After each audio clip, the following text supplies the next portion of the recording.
Radio J, l'invité du grand journal. Radio J. Steve Nadjar. Alexander Makogonov, bonjour. Bonjour. Et merci d'avoir accepté notre invitation. Vous êtes le porte-parole de la Russie, de l'ambassade de Russie à Paris. Emmanuel Macron a appelé hier lors d'un sommet européen à une trêve des bombardements et des attaques de drones en Ukraine, qu'il assimile pour partie d'entre elles à des crimes de guerre. Sur le terrain, des frappes se poursuivaient ce matin. Kiev évoque une soixantaine de missiles russes tirés sur l'ensemble de son territoire avec un bilan de 10 morts. Dans la région de Louhansk, par ailleurs, dans les territoires séparatistes de l'Est de l'Ukraine, les autorités russes locales annoncent la mort de 8 personnes dans des frappes ukrainiennes. Est-ce que Moscou est prêt à une trêve pendant l'hiver comme le réclame Emmanuel Macron ? Oui, ça c'est une très bonne idée, la trêve, cessez-le-feu, l'arrêt total des hostilités, la paix, c'est vraiment tout ça, c'est de très bonnes idées. Mais le problème c'est que Emmanuel Macron appelle à la paix, à la trêve, mais le régime de Zelensky, alors, qu'est-ce qu'ils disent à ce sujet? Rien. Ils proposent rien, ils veulent rien, ils veulent continuer à chérir cet espoir, cette idée de régler ce conflit par la voie militaire. Donc là, comment la Russie peut envisager la trêve sans même une moindre initiative, sans une moindre proposition de la part du régime de Kiev. Quelles sont les conditions posées par la Russie pour qu'une trêve puisse être mise en place? Mais il n'y a pas de conditions du côté russe. En principe, le président Poutine, le 30 septembre, lorsqu'il était au Kremlin, lors de son allocution au Kremlin, il a incité le régime de Kiev à revenir à la table de négociation. C'était ça l'idée, c'est l'idée principale. La Russie se prononce toujours pour la solution pacifique de ce conflit. Alors Emmanuel Macron a également indiqué vouloir rappeler à ce sujet son homologue russe Vladimir Poutine. Le président français qui appelait lors d'un récent voyage aux États-Unis à donner des garanties de sécurité à la Russie, état qu'il ne fallait pas humilier. C'est une autre déclaration du président de la République. Alexander Makogonov, est-ce que la France peut jouer selon Moscou un rôle de médiateur en cas d'ouverture de négociations entre Kiev et Moscou? Vous savez, pour jouer un rôle d'un médiateur dans le cadre de négociations, il faut d'abord que ces négociations commencent. Et là, justement, peut-être dans ce contexte, la France pourrait jouer un rôle, notamment en incitant Kiev à revenir à la table de négociation et en arrêtant en même temps à fournir les armes en Ukraine pour que le régime de Kiev continue le conflit. La France plus que la Turquie, par exemple, vous semble un médiateur possible? Vous savez, depuis le début de ce conflit, en février dernier, il y a un certain nombre d'acteurs internationaux qui se proposent en tant que médiateurs. Donc à un moment donné, c'était Israël même aussi, c'était le Thaïlande, Bahreïn, la Turquie. Bon, il y avait tout un nombre de pays. Mais la question de médiation, c'est pas la question tellement aiguë, c'est plutôt la question de retour à la table de négociation avant tout. Donc là, il faut plutôt parler de ça, mais c'est pas à l'ordre du jour si vous demandez au régime de Kiev et d'après ce qu'il fait. Alors justement, selon les autorités ukrainiennes, sur un autre sous-dossier de ce conflit, 12 missiles ont touché la ville de Zaporijjia depuis le début de la journée, une ville qui concentre évidemment l'attention particulière de la communauté internationale. Le ministère russe des Affaires étrangères a indiqué que des négociations pourraient s'ouvrir prochainement à Moscou avec la IEA en vue de la création d'une zone de protection autour de la centrale nucléaire. Quelles sont là aussi les conditions que vous poserez? Ce que je peux vous dire, c'est que le contact avec l'AEA continue. Donc là, je ne peux pas vous dévoiler le contenu de ces contacts parce que ça m'échappe. Donc là, je vous avoue, ça se fait à huis clos, en quelque sorte. Mais la condition préalable et la condition principale pour garantir ce périmètre de sécurité, c'est ce que l'Ukraine, le régime de Kiev, doit cesser de bombarder cette centrale presque au quotidien. Donc l'arrêt des frappes ukrainiennes localement? Mais localement ou en général, peu importe. Mais si on parle de la sécurité de cette centrale nucléaire, qui est vitale, non seulement pour l'Ukraine et pour la Russie, mais pour tout le continent européen, parce qu'en cas d'une catastrophe nucléaire, donc vous savez, le nuage radioactif ne connaît pas de limite. Et ce nuage n'a pas besoin d'un visa pour rentrer sur votre territoire. Donc là, il faut avant tout que le régime de Kiev cesse de bombarder cette centrale.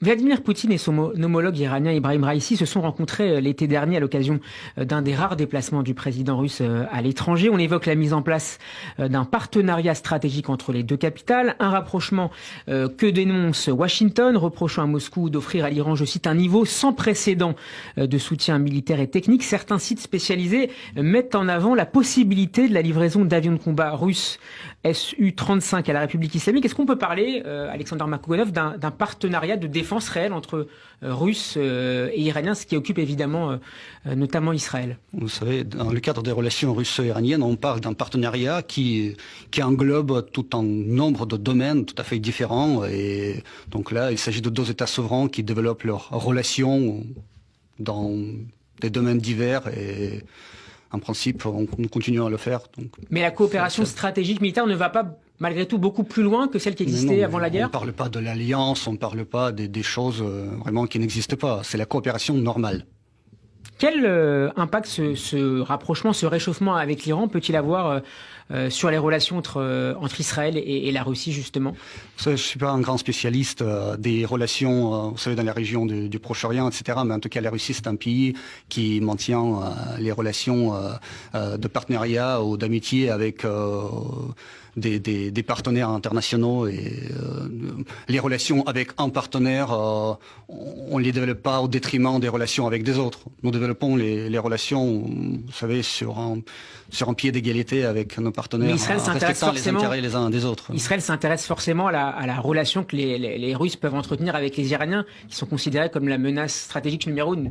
D'où ma question. Ce que je dois vous dire et ce que je dois vous confirmer, la Russie, en développant sa coopération, c'est jamais destiné, ça se développe jamais contre quelqu'un. Vous voyez. Donc là, en développant nos relations avec l'Iran, c'est pas du tout destiné à contrer l'Israël en quelque sorte ou voilà, quoi que ce soit. Alors le Sénat américain a adopté hier une loi autorisant 858 milliards de dollars de dépenses militaires, dont 800 millions de dollars supplémentaires en aide à la sécurité pour l'Ukraine. Et c'est dans ce contexte que la presse américaine a relayé cette semaine l'éventualité de la livraison par Washington de missiles de défense antiaérienne Patriot aux forces ukrainiennes. L'ambassade russe à Washington a mis en garde contre, je cite, les conséquences imprévisibles d'une telle décision. Pourquoi est-ce une ligne rouge de votre côté, Alexander Makogonov?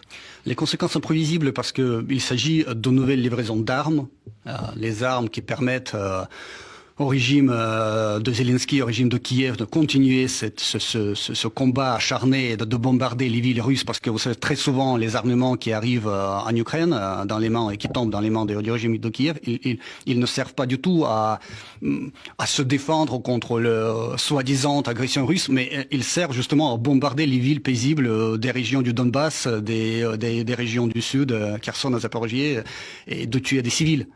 Et vous savez, si les partenaires internationaux de l'Ukraine, les amis de l'Ukraine continuent à fournir les armes et surtout à longue portée qui permettent aux Ukrainiens de bombarder vraiment les territoires russes, disons dans sa profondeur. Mais bon, ça, bien sûr, ça ne provoque que l'escalade. Qu'est-ce que ça voudrait dire, des conséquences imprévisibles? Qu'est-ce que vous mettez derrière ces... Parce que c'est une très bonne question. Comment les troupes ukrainiennes vont utiliser, par exemple, ces nouveaux armements?